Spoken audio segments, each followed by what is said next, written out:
निरंजन अलख निरंजन हो अलख निरंजन।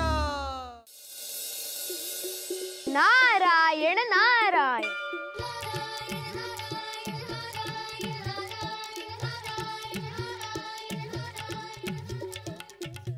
प्रणाम मुनिवर।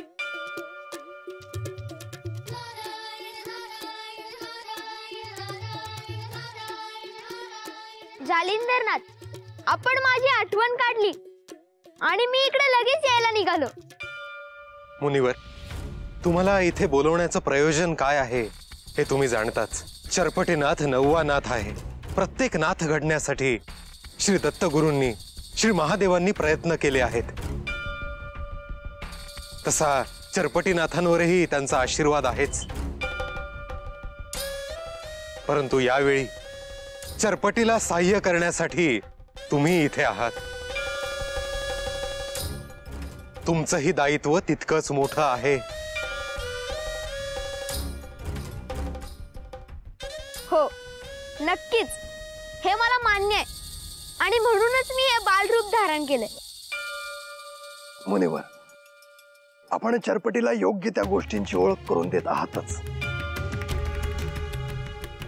परंतु त्याच सोबत आता त्याची साधना देखील सुरू व्हायला हवी। त्याने विद्या ग्रहण करण्यासाठी इथे यायला हवं, परंतु त्यासाठी त्याला त्याच्या घरातल्यांकडून, गावातल्या दुष्ट लोकांकडून विरोध होतोय। मुनिवर, तुम्हाला तिथे जाऊन त्याला इथे घेऊन यावं लागेल। चरपटीचे संगोपन योग्य रीतीने सुरू आहेच, परंतु त्याच्या साधनेला विलंब व्हायला नको। लवकरात लवकर तो नाथ म्हणून घडायला हवा। जालिंदरनाथ, तुम्ही म्हणत आहात तसं मी देखील पाहत आहे। त्याच्या आसपास काही चांगलीही लोक आहेत आणि काही वाईटही लोक आहेत। चरपटीचे मन आणि रूप शुद्ध आहे हे त्या वाईट लोकांना पाहवत नाही। त्यासाठीच तुम्ही त्याच्या सोबत आहात मुनिवर। चरपटीला चांगल्या आणि वाईटाची ओळख होण्यासाठी विद्या ग्रहण करणं आवश्यक आहे। विद्येचं मोल तर आपण जाणताच। नारायण नारायण। नास्ति विद्या समो बंधुर नास्तिर विद्या समः सुदृढ नास्ति विद्या समम वित्तम नास्ति विद्या समम सुखम। विद्येसारखा बंधू नाही, विद्येसारखा सुहृद नाही, विद्येसारखं धन नाही। विद्या महत्वाची, म्हणजे चरपटीला विद्या मिळवणं आवश्यक आहे। चला, चरपटीला घेऊन यावं लागेल। मी हा गेलो आणि हा चरपटीला घेऊन आलो। नारायण नारायण।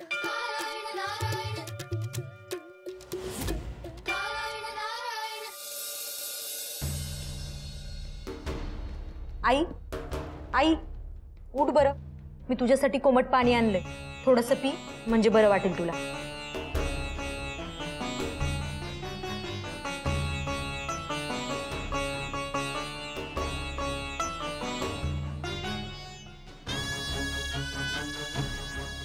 आता बरं वाटतंय तुला? मी बरीच आहे। मला कुठं काय झालं या? मग तिकडं गावाबाहेर बेशुद्ध कशी काय पडली होतीस ग?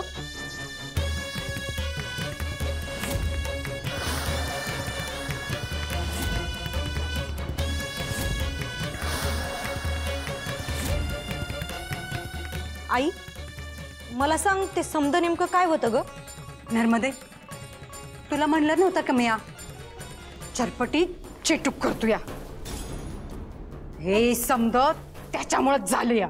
अगं आई, किती वेळा सांगायचं तुला? का उगाच त्या लहान पोरावर भलते सलते आरोप करते? हे समद डोक्यातून काढून टाक। तू म्हणते तसं काही बी नाहीये। नर्मदे, तुला ठाव नाही, मी चांगलं ओळखले त्या चरपटीला। अगं, तो साधूसने आपल्या हाताशी घेऊन माझ्यावर चेटूक करतो या।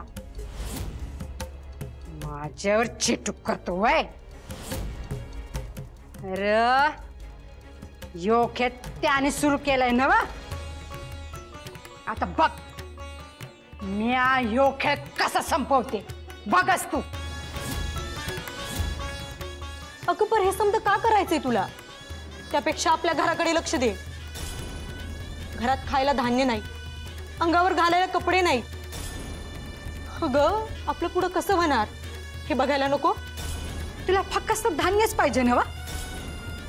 आज आपल्या घरात धान्याची पोत येतील. पोत काय पाहिजे? हा, तांदळाचं पोत की जोंधळाचं? तसं पाहिलं तर आपल्या घरात हे काही बी नाही. पर काय ग हे समद येणार कुठून? बाकीचं काय करायचंय ग तुला? हा, धान्य मिळालं तर बस झालं.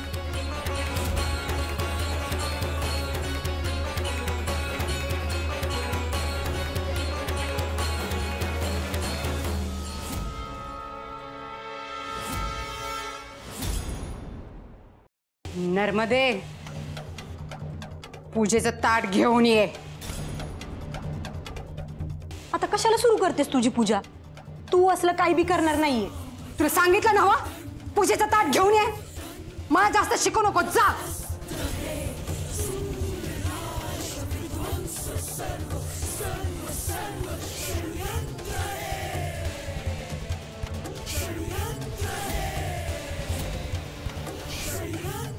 नारळ भी घेऊन ये.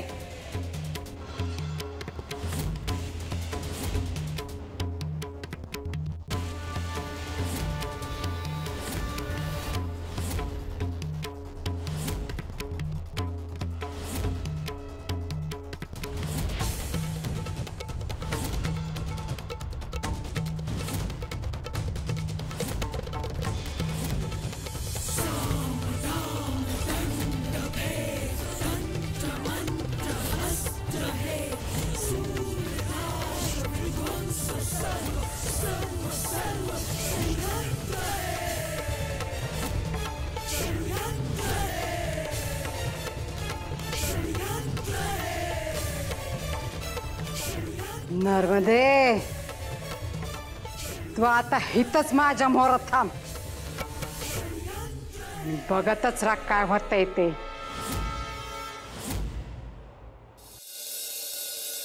छरपटी कधीच कोणाला त्रास देत नाही. तो नेहमी सगळ्यांचा आदरच करतो, पण तरीही त्याच्या वाटेला असा त्रास का येतो? जालिंदरनाथ आणि कानिफनाथांनी आपल्याला काय सांगितलंय की चरपटी पुढे जाऊन खूप मोठा होणार आहे. आणि आपण हे जाणतो चरपटीमध्ये ते गुण आहेत. आणि हे लक्षात घे की महानतेकडे जाण्यासाठी प्रत्येकाला त्रास, संघर्ष हे सहन करावंच लागतं.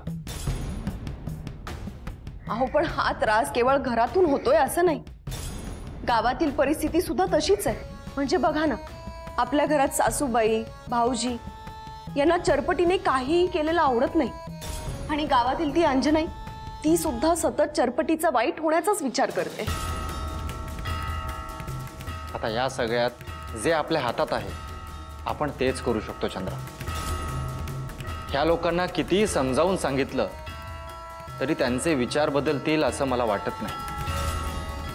त्यामुळे चरपटीच्या पाठीशी उभं राहणं हेच आता आपल्या हातात आहे. छरपटी जालिंदरनाथ आणि कानिफनाथकडे जायला लागल्यापासून सासूबाई आणि भाऊजी आणखीनच चिडलेत. आणि आपल्याला ठाऊक आहे की नाथांकडे जाऊन चरपटीला नक्कीच चांगल्या गोष्टी शिकायला मिळणार आणि त्यातून त्याचं भलंच होणार आहे. त्याचंच तर समाधान आहे मनाला. त्यांच्या कृपेने आपल्या चरपटीला योग्य ते ज्ञान प्राप्त व्हायला हवं आणि सगळ्यांच्या मनात त्याच्याविषयी असलेला द्वेष गळून पडावा इतकीच अपेक्षा आहे माझी. माझी नाथांकडे हीच प्रार्थना आहे.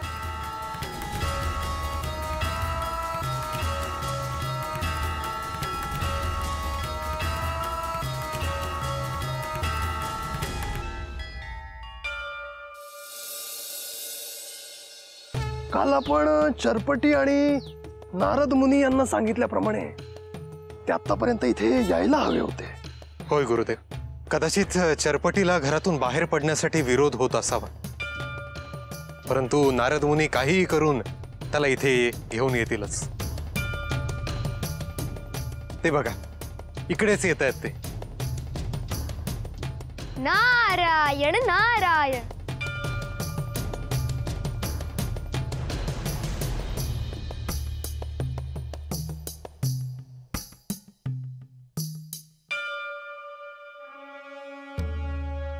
जालिंदरनाथ, आपण म्हणालात तसं चरपटी तुम्हाला भेटायला आलाय. तुम्ही मला काहीतरी सांगणार होता ना? होय चरपटी, परंतु आता आमची इथून जायची वेळ आली आहे. कारण गुरुपौर्णिमा जवळ येत आहे आणि त्यासाठी आम्हाला गिरनारवर जावं लागेल. पण मला आपल्याकडून खूप गोष्टी शिकायच्या आहेत. चरपटे, आम्ही जेवढा काळ इथे असणार आहोत त्या काळात तुला आम्ही सर्व काही देणार आहोत. विद्या देणार आहोत, परंतु ते ग्रहण करण्यासाठी तुझ्या मनाची तयारी हवी. आणि त्यासाठी तुला साधना करावी लागेल. त्याची सुरुवात आपण आज आत्तापासून करतो आहोत. साधना, तप म्हणजे काय, ते कशासाठी करावं, अशी अनेक प्रश्न तुझ्या मनामध्ये येत असतील. हळूहळू सगळ्या प्रश्नांची उत्तरं तुला मिळत जातील.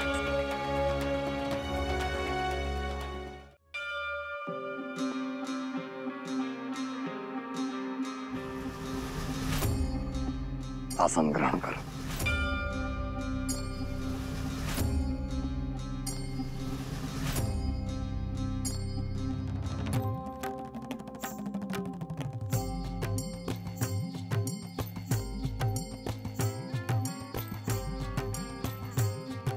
साधनेची सुरुवात तुला ओमच्या उच्चाराने करावी लागेल.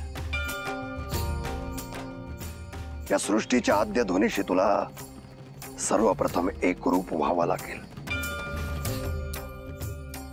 ओम हा या सृष्टीचा आद्य स्वर आहे. तो इथल्या चराचरामध्ये आहे. ओम हा ब्रह्मांडाचा नाद आहे. हा एकच नाद सर्वत्र असल्याने त्याच्या उच्चाराने तू या सृष्टीच्या उगमाशी तू जोडला जाशील. मी ओम कसा म्हणावा याची आपण मला आज्ञा करावी. ओमच्या उच्चारातील मकार तुला दीर्घ करायचा आहे. मी म्हणून दाखवेन ते तू ध्यान देऊन ऐक आणि माझ्या मागे म्हण.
आई, अजून किती वेळ असंच बसून राहायचंय मला? बास कर तुझं हे सगळं आता. मी तुझं पूजेचं ताट आत नेऊन ठेवणार आहे. नर्मदे, तू तिथंच बसून राहायचं, जाग्यावर न उठायचं नाही. तुझ्या समध्या प्रश्नाची उत्तरं तुला थोड्याच यात मिळतील.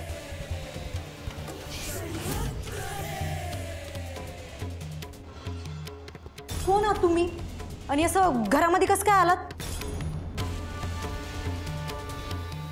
तुमच्या पाठीवरचे ते पोते किंवा खाली?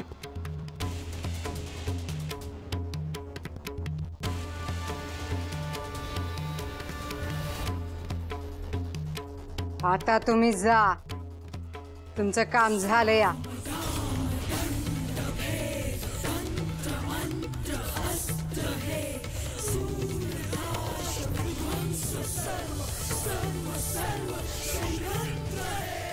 आई, हे काय आहे? धान्य या पोत्यामध्ये. अगं हो, पण कोण होती ही माणसं? पण त्यांनी आपल्याला धान्य का आणून दिलं? बरं, त्या बदल्यात त्यांनी आपल्याकडून काही वस्तू किंवा धनही नाही घेतलं ग? बाकीचा विचार तू कशा पाय करतेस? तू काय म्हणली होतीस? घरात धान्य नाय, आता आणलं नवं धान्य? अगं, पण मला कळू तर दे, हा समजा काय प्रकार आहे तो? तुला लय प्रश्न पडतात ग. तुला खायला पाहिजे होतं नव. आता रोज पोटभर खायचं आणि जे जे काय लागल नव ते मला सांगायचं. तुला ठाव नाही तुझी आई कोण हाय?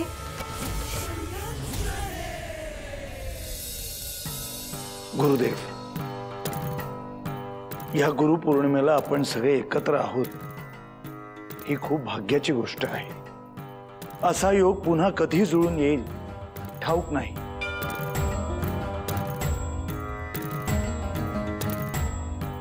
परंतु मला असं वाटतं की ह्या शुभ तिथीला सगळ्या नाथांनी एकत्र असावं. आपण इथे आहोतच. श्री जालिंदरनाथ आणि श्री कानिफनाथ लवकरच येतील. आपल्या सगळ्यांना एकत्रितपणे श्री दत्तप्रभूंचे दर्शन घेता येईल, त्यांची सेवा करता येईल. होय गैने, आपल्याला ते भाग्य मिळेलच. परंतु तरीही मला असं वाटतं की चरपटी आपल्या बरोबर असायला हवा. चरपटी 9वा नाथ म्हणून पृथ्वीवर अवतरला आहे. मला देखील तुमचं म्हणणं पटलं आहे गोरक्षनाथ. चरपटीला देखील इथे गुरुपौर्णिमेसाठी उपस्थित राहायचे पुण्य प्राप्त व्हायलाच हवे. परंतु चरपटीला इथं आणणं तेवढ्या सहज शक्य होणार नाही. त्यासाठी त्याचे घरचे तयार होणार नाहीत. चरपटीला इथे सूक्ष्म देहाने आणावं लागेल. गुरुदेव, सूक्ष्म देहाने भ्रमण करण्याची विधी चरपटीला शक्य होणार नाही.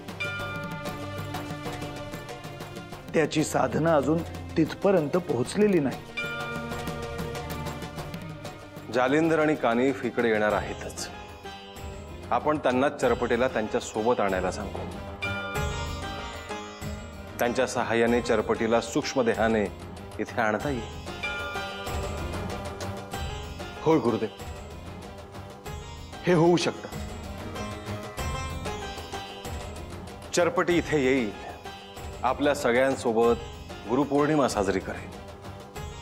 त्यानंतर मी आणि गोरक्ष त्याला घेऊन परत त्याच्या गावी जाऊ. त्याची पुढील साधना त्यानंतर सुरू होईल. गुरुवर, तसा संदेश मी जालिंदरनाथ आणि कानिफ यांना पाठवू का? होय गोरक्ष, हा संदेश त्यांना लवकरात लवकर पाठवावा लागेल. होय गुरुदेव, मी लगेच हे कार्य करतो.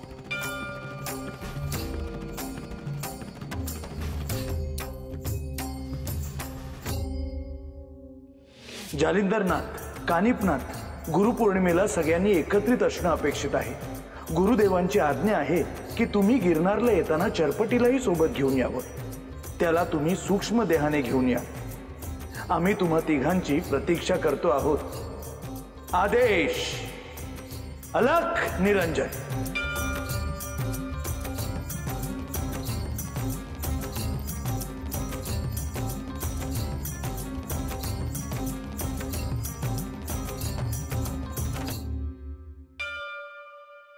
गुरुदेव, ही तर आनंदाची वार्ता आहे. गुरुपौर्णिमेच्या तिथीला आपण गिरनारला असण्यासारखं दुसरं भाग्य नाही. होय का नाही? गुरुपौर्णिमेच्या निमित्ताने श्री दत्तप्रभूंचं दर्शन व्हावं अशी माझी इच्छा होती. आणि आता श्री मच्छिंद्रनाथांनी तसा संदेश देखील पाठवला आहे. आपण आता गिरनारला जाऊया. परंतु गुरुदेव, चरपटीच्या साधनेला नुकतीच सुरुवात झालेली आहे. त्याला अजून बऱ्याच गोष्टी शिकायच्या आहेत. त्यात आपण असं मध्येच सोडून तिकडे कसं काय जाऊ शकतो? आपण तिकडे गेल्यानंतर स्वतः श्री मच्छिंद्रनाथ आणि गोरक्षनाथ इकडे येणार आहेत. ही उत्तम बाब आहे गुरुदेव. चरपटीच्या भोवती ज्या अशुभ शक्ती आहेत त्यांच्याशी त्याला लढता यावं इतपत सिद्धी तरी चरपटीकडे असायला हव्या. आज आपल्याकडच्या शक्ती त्याला द्यायच्या म्हटल्या तरी तो ग्रहण करू शकेल का नाही याची शंका आहे. आज चरपटीला आपण पूर्ण वेळ थांबून घेऊया आणि त्याच्यावर आपण शक्तिपात करूया.